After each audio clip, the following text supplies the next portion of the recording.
bonne soirée à tous. Très heureux de vous retrouver aujourd'hui avec l'équipe de Keep Raising.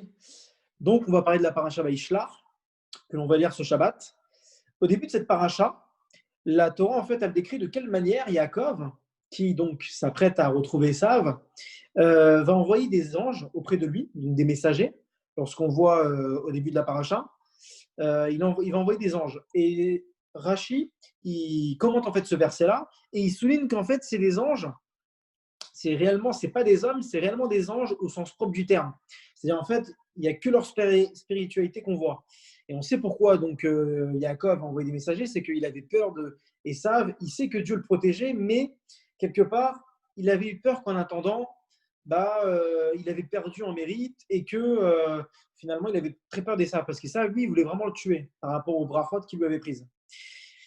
Il y a quelque chose d'étonnant, c'est que il y a un commentaire du Magui de Mezrich, le Magui de Mezrich qui est donc l'élève du Baal Shem Tov et qui est également le maître de l'Admorazaken. Il commente ce Rashi-là et lui, il dit par contre que ces anges, lorsqu'on parle des anges à proprement parler, on parle en fait que c'était vraiment des hommes. On dit qu'en fait, Yaakov, il envoyait à son frère uniquement l'existence concrète des anges, c'est en fait leur corps, le gouffre, ce qu'on voit concrètement en fait de nos yeux. Et c'est vraiment ce qu'on voit.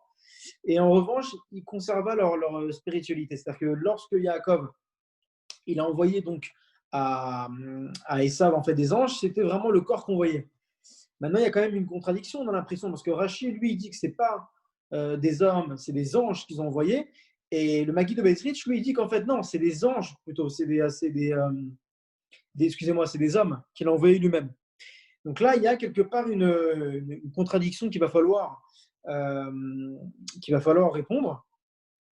Et donc Jacob justement fait le choix d'envoyer à son frère des anges plutôt que des hommes, d'après Rashi. Pourquoi? Parce qu'il s'agissait en l'occurrence de transformer Esav. De le transformer ça. En fait, le fait de lui envoyer des anges, le fait qu'en fait, ces anges-là puissent révéler en Esav la parcelle divine qu'il a en lui, cette capacité qu'il avait en lui, qu'on parlait dans les autres parachiotes. Et c'était réellement son but à lui. Donc, si c'était le cas dans ces cas-là, si Yaakov, il voulait envoyer des anges. Ce qu'il aurait dû faire aussi, c'est envoyer la partie spirituelle des anges. C'est pas envoyer que des corps, c'est envoyer aussi la partie spirituelle. Tout ça, on va l'expliquer maintenant. Pourquoi il n'a pas envoyé aussi la partie spirituelle des anges, qui était clairement plus capable d'envoyer, donc de faire réveiller en quelque sorte Esav. C'est comme si on dit qu'on envoie aujourd'hui un juif, on lui prend la partie spirituelle, on lui envoie que le corps. D'accord, mais il a besoin de sa partie spirituelle aussi. Le gouffre, il est spirituel aussi, mais il a besoin aussi de l'âme. Il a besoin de l'âme et du corps. Il a besoin des deux. Il ne peut pas avoir que l'âme aussi et il ne peut pas avoir que le corps. Les deux, comme on va le dire maintenant, sont indissociables. Pourquoi? Parce que chez les hommes et chez les animaux, l'âme et le corps, ils sont liés les deux. Ils sont indissociables comme on vient de le dire. Par contre, les anges, en revanche, eux, à la différence des animaux et des hommes, ils ont une existence qui est essentiellement spirituelle. En réalité, les anges, ils n'ont pas vraiment de corps, ils n'ont pas vraiment de gouffre.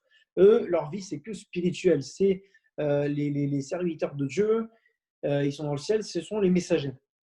Donc, comment c'est possible d'envoyer uniquement, c'est ça là, donc la question, d'envoyer uniquement leur matérialité à Esav, mais non pas leurs âmes? Comment c'est possible d'envoyer juste le gouffre et non pas leur spiritualité? Parce qu'ils avaient besoin, en réalité, des deux pour convaincre Esav. Pour convaincre Esav, en fait, finalement, de faire le bien et de réveiller en lui quelque chose de positif, quelque chose de divin. Alors, l'explication, c'est la suivante qu'on va donner. C'est que le Magui de Mezrich, quand il explique finalement que Yaakov, en fait, avait envoyé uniquement la matérialité des anges, c'est en fait uniquement le gouffre à Esav.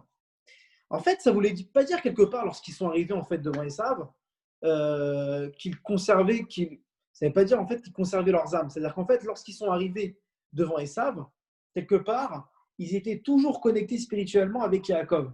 Lorsqu'ils sont venus, ils sont venus avec leur corps, mais leurs âmes, leur nefesh Elokit, elle était toujours liée en fait à Yaakov. C'est comme si qu'en fait ils étaient en constante connexion avec Yaakov pendant qu'ils parlaient à Esav en réalité. Donc ils comprenaient bien les anges que lorsqu'ils étaient devant Esav, ils savaient qu'ils n'avaient pas leur place ici. Ils savaient qu'en vérité non, ils n'avaient rien à faire devant lui. eux, ils étaient envoyés devant lui simplement parce qu'ils étaient en mission, parce qu'ils avaient été envoyés en mission par Yaakov. Mais en réalité, leur niveau spirituel, au sens propre du terme, il était lié donc toujours à Yaakov. Donc ça permet justement de résoudre le problème qu'on a eu entre ce qu'on disait au début. Donc on revient à le fait que lorsque Rachid expliquait que c'était des hommes, c'était donc non pas des hommes, c'était réellement des messagers, alors que le Magrib de Mezrich, lui aussi, il disait au début que c'était des hommes. C'est qu'en réalité, là, on vient de répondre à la question, on vient de répondre quand finalement ils sont venus devant Esav, ils étaient donc comme des hommes, mais leur niveau spirituel était toujours attaché à Yaakov, ce qui leur permettait quelque part de pouvoir s'adresser à Esav tout en restant toujours attaché à leur messager. Alors, l'enseignement en fait, qu'on peut apprendre de cette paracha, c'est qu'en réalité, lorsqu'un juif il est dans ce monde-là et il travaille dedans, il a besoin de son gouffre. Effectivement, il a besoin de son gouffre, il a besoin du corps pour pouvoir faire des mitzvot, pour pouvoir mettre les tefilines, pour pouvoir faire tout ce qu'il a à faire, tout ce que la Torah lui demande de faire, mais tout en restant attaché au chef de la génération, au chef qui est en fait dans chaque génération, à la lumière donc de Yaakov. Yaakov qui était donc à cette époque-là le chef de la génération, et à la lumière donc de Yaakov, ce chef-là qui permet à chaque juif de pouvoir rester connecté à la divinité. C'est ça en fait le message. Le message, c'est que bien que effectivement les anges, ils étaient dans un endroit où finalement ils n'avaient pas leur place ici, et qu'ils ressentaient en fait qu'il y avait du mal parce qu'ils étaient auprès de Esav. Nous, c'est pareil pour nous lorsqu'on est dans le monde. Quelque part, on est dans un monde obscur, on est dans un monde où on ne voit pas la divinité, on ne voit pas la lumière, et on a l'impression d'être seul, mais en réalité, non, on est toujours attaché au tzadikim. On est toujours attaché au tzadikim, c'est ce qui nous permet de mener à bien notre mission. C'est-à-dire qu'en fait, on a besoin d'un côté du corps et d'un côté de la spiritualité. Et c'est ça en réalité, on dit que le chef de la génération, il a une parcelle de Yaakov en lui. Il a aussi une parcelle de Moshe. C'est qu'en fait, tous les chefs qu'il y a eu dans toutes les générations, ils ont cette étincelle-là en eux de Yaakov et de Moshe. Je voulais vous parler aussi également d'un événement qui va arriver donc ce Shabbat, puisqu'on va être Yutet Kislev, le fameux Rosh Hashanah de la Chassidoute, comme les Chassidim l'appellent. Pourquoi? Parce que c'est le jour où l'Admour Azaken, qui est donc le Balatania, celui qui a écrit Tanya et le Shulchan Aruch Harav, il a été annoncé qu'il allait être libéré des prisons soviétiques. Donc, quelque part, lui, il ne savait pas encore si il devait, en sortant de prison, en fait, diffuser la chassidoute, parce que ce qu'il était en train de faire, c'était une réelle révolution. Lorsqu'il a écrit Tanya, alors il y avait réellement une lumière qui allait se propager dans le monde, et c'est pour ça que le Satan, à ce moment-là, il a tout fait pour pas que le Mourazaken continue sa mission. Donc, il s'est retrouvé en prison, il ne devait pas sortir, etc. Et c'était terrible pour lui. Donc, il se demandait finalement s'il devait dévoiler tous ces secrets-là, s'il devait sortir s'il devait sortir tous ces enseignements. Et lorsque on dit que le Baal Shem Tov et le Maggid de Mezrich, ils sont venus devant sa prison, et il leur a posé cette question. Il leur a demandé, est-ce que je dois vraiment sortir? Est-ce que je dois vraiment toujours parler de ces enseignements-là?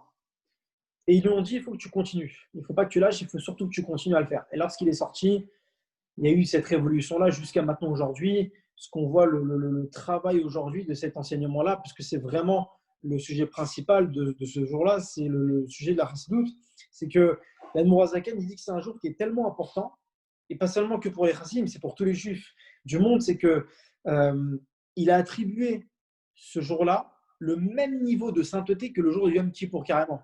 C'est quelque chose qui est assez incroyable. Il dit qu'en fait, tout ce qu'on va demander ce jour-là, tout ce qu'on va demander, alors ça va être accepté, parce que toutes les portes du ciel sont ouvertes ce jour-là. Donc, ce n'est pas simplement juste une date qu'on commémore tous les ans, etc., pour dire, bon, voilà, il a été libéré. Non, c'est vraiment quelque chose de très spécial.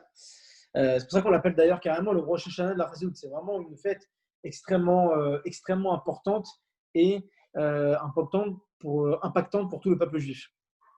C'est ça le message qu'on voulait dire ce soir. Donc, pendant Shabbat, ce serait bien d'organiser même une petite Séouda, comme vous voulez, un Fabrienne, et échanger des paroles de Torah. C'est très, très important. Parler de ce jour-là, qui est si important. Je vous en ai parlé un petit peu, mais il faudra vraiment en parler pendant Shabbat et prier, demander tout ce qu'on veut tous les jours, mais surtout pendant ces dates-là, c'est des dates propices.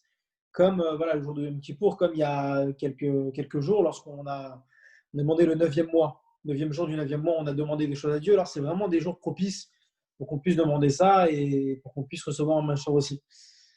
Donc, voilà, c'est la fin de ce Partora. Donc là, bon, on a pu l'enregistrer. Hein. C'est vrai que merci à vous tous. Vous avez compris un petit peu l'explication entre Rashi et le Magid de Mezrich, parce qu'il parlait en fait d'un côté du corps et de l'âme. Ouais, parce que ça, il voyait que la matérialité, c'est ça? Si vous avez des questions, n'hésitez pas. Hein. C'est vrai qu'on n'a pas l'habitude de poser des questions, mais vous pouvez en poser quand même, il n'y a pas de problème. Parce que ça, il voyait que la matérialité, c'est ça? De quoi? Ils savent, ils voyaient que la matérialité. En fait, c'est pas qu'ils voyaient que la matérialité. Là, la question qu'on se posait, c'est pourquoi, d'un côté, en fait, Rachid nous dit que c'était que des anges qui étaient envoyés, en fait, lorsque Yaakov a décidé d'envoyer des anges à Esav, c'était que les anges à proprement parler. Et pourquoi le Maguide de Mezrich, lui, il explique le contraire. Il dit que non, c'est pas que des anges, en fait, c'est que leur corps. C'est que l'aspect matériel qui a été envoyé. Et en fait, comme Esav, on sait que bon, c'était quelqu'un de pervers, quelqu'un qui était que dans le matériel. On essaie de comprendre, on essaie de résoudre en fait cette contradiction, a priori. Et pourquoi Rachid, lui, d'un côté, il dit que c'est des anges, et pourquoi le Maguide de Mezrich, il dit que c'est les corps. Donc en réalité, lorsqu'ils sont adressés devant Esav, ils étaient finalement comme des hommes en fait, comme vous et moi, mais quelque part, son côté spirituel, le côté spirituel des anges, il était toujours attaché toujours attaché à Yaakov. C'est-à-dire qu'en fait, lorsqu'ils étaient devant Esav, lorsqu'ils s'adressaient à lui, quelque part, ils étaient toujours attachés à Yaakov. Mais maintenant, le but de ces anges-là, c'était de pouvoir en fait révéler en Esav la partie spirituelle qu'il y avait en lui. Parce que on sait que Yitzhak, pourquoi il voulait bénir au début Esav, parce qu'il voyait en lui en fait un potentiel énorme, aussi grand que, même plus grand que Yaakov au début. C'est ça qu'en fait on voulait expliquer. Ok, d'accord. C'était une autre question. Ouais, après, avec l'histoire de Dina aussi. De Dina, Yaakov a caché sa fille. Il avait peur que ça veut d'elle. Il voulait d'elle alors qu'ils auraient pu se marier. c'est dans un autre Vartora, effectivement. Là, on voulait vraiment s'intéresser à ça, mais effectivement, c'est vrai que en fait, ils étaient les anges, on voyait, et eux-mêmes, lorsqu'ils se sont retrouvés devant ça, ils étaient mal à l'aise limite, parce qu'ils n'avaient rien à faire là. Ils n'avaient rien à faire là, mais en fait, avec la force de Yaakov qu'ils avaient, ils ont pu en fait s'adresser quelque part à Esav. Mais à Esav, lui, après, il était. C'est pas qu'il ne voyait pas le spirituel, c'est que lui, en fait, ça ne l'intéressait pas. Lui, tout ce qui l'intéressait, c'était le matériel. Donc, en fait, toute la force qu'il a eue, tout le potentiel que Esav il avait, il l'a mis au service du matériel, au lieu de le mettre au service du spirituel. En réalité, lui, ce qui l'intéressait, c'était tous les désirs de ce monde-là. C'était ça la particularité des sables. Mais nous, si on fait donc, comme les anges, c'est-à-dire que nous, en fait, on rentre dans ce monde-là avec notre corps, avec notre bouffe, mais qu'on est attaché, comme les anges, ils étaient attachés donc à Jacob, nous, on est attaché en fait au tzadikim, alors on n'a pas de peur à avoir parce que nous, on est quelque part, inspiré d'eux et on a leur force.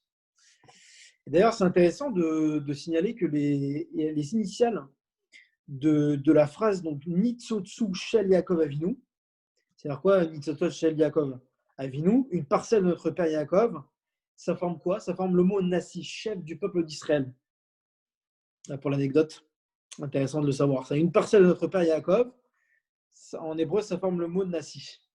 Nassi, c'est donc la tête du peuple juif. C'est le prince de la génération, c'est celui qui donne en fait toutes les directives, en fait, comme à l'époque de Moshe, à l'époque du roi David, etc. Tu vois. Et il y a toujours eu un chef en fait dans toutes les générations qui ont été présents pour guider le peuple juif.